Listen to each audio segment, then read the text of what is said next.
Për ta mbajtur te teknologjia, inovacioni, digitalizimi, duke qenë se këto janë dhe prioritete të shpallura strategjike të qeverisë shqiptare, për natyrisht e kërkesat e Bashkimit Evropian, një nga gjërat që ka marrë vëmendjen e mediave botërore, është komentuar gjerësisht, është diella. Dhe ditët e fundit në fakt ka pasur një lloj praministri jon virtual, ku natyrisht në mediat kryesore New York Times apo Le Monde dhe të tjerë e kanë kthyer këtë reklam në një antireklam, duke theksuar që ata që e konceptuan diellën në fakt janë kapur me peshë në dorë duke pasur parasysh korrupsionin e Akshit. A mendoni që kjo u kthye në një bumerang qeverisë dhe ne ishim pa përgatitur për këtë hap teknologjik? Nuk është vetëm kjo, në vlerësimin tim ka një shkëputje të madhe të fjalës publike me realitetin, me interesat që fshihen mbas saj. Përpara se të vija këtu po ndiqja lajmet dhe sot diskutohet për të kryer një investim të madh publik për ta quajtur Pallati i Drejtësisë apo emra të tjerë tërheqës për sytë e botës, por askush nuk thotë që sipas legjislacionit në fuqi, çdo ndërtim përtej 2000 metrave katror sipërfaqe ndërtimi, dhe kjo është vendosur këtu e 7-8 vite përpara, 3% e sipërfaqes kalon në favor të shtetit. Do thotë pushteti vendor dhe pushteti qendror disponojnë, kjo nuk është thjesht për strehim, parimisht kjo duhet ishte për interesa publike. Edhe pse është një taksë tërthorë, sepse dihet që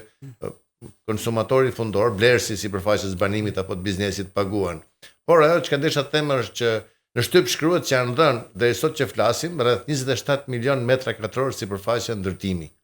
Çka do thotë që nëse qeveria s'do të kishte mendjen e ish-kreut të Bashkisë Tiranës tashmë përballë gjykatësve për t'i kthyer në lek dhe për t'i kthyer në tendra pa destinacion, tendra të panjohur, sot do të kishin problem zgjidhur jo vetëm për zyrat, por edhe për një pjesë të nevojave për strehim të qytetarëve. Evidenca të ndryshme flasin për disa qindra milion euro të mbledhura pikërisht me këtë mënyrë, por që nuk dihet se ku kanë përfunduar. E njëjta gjë mund të thuhet edhe për një taks tjetër që është taksa për arsimin. Qytetarët e Tiranës paguajnë për 10 vitesh një taks të quajtur takse përkohshme për arsimin, edhe pse arsimi është e mirë publike dhe është taks kombëtare. Kjo aplikohet nga pushteti vendor me një vendim të dyshim dhe janë mbledhur diku te 90 apo 100 milion euro dhe janë ndërtuar vetëm 9 shkolla nga 17 që ishin premtuar në fillim dhe s'ka një evidencë se ku përfundojnë këto para. Domethënë, problemet e menaxhimit të financave publike, të mundit dhe djersës së qytetarëve shqiptar apo të borxheve që merren në emër dhe për llogaritë e tyre, metet një problem evident dhe një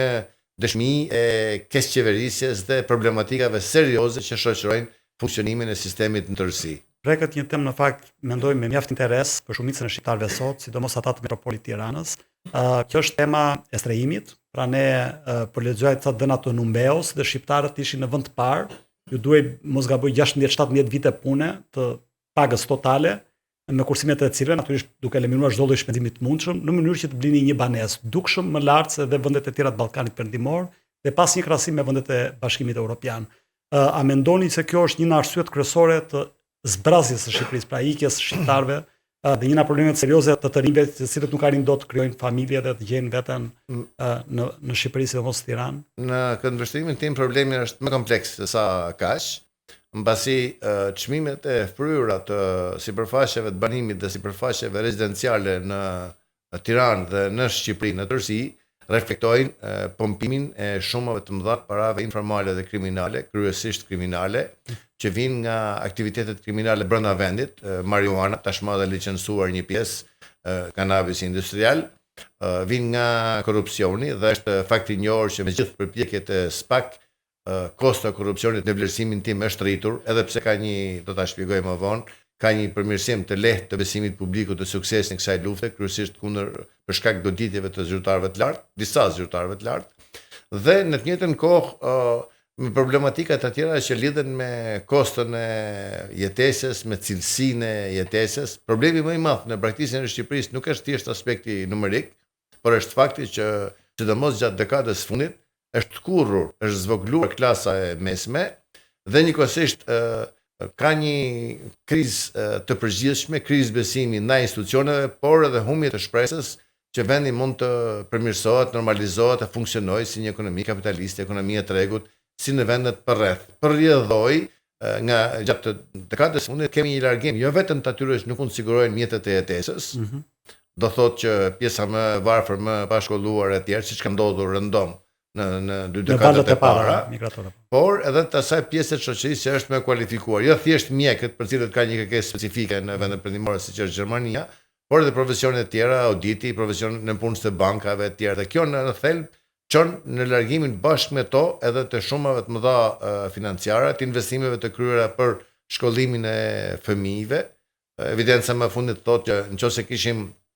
diku te 90.000 lindje para 35 vitesh, tash i flasim për 22-23.000. Domethënë, dhe kjo kuptohet ka rrit moshën mesatare. Nëse kishim 27 vjeç në 90-ën, sot është 44.3. Kështu që po ti shohësh në tërësi, braktisja është një fenomen që reflekton keq qeverisjen,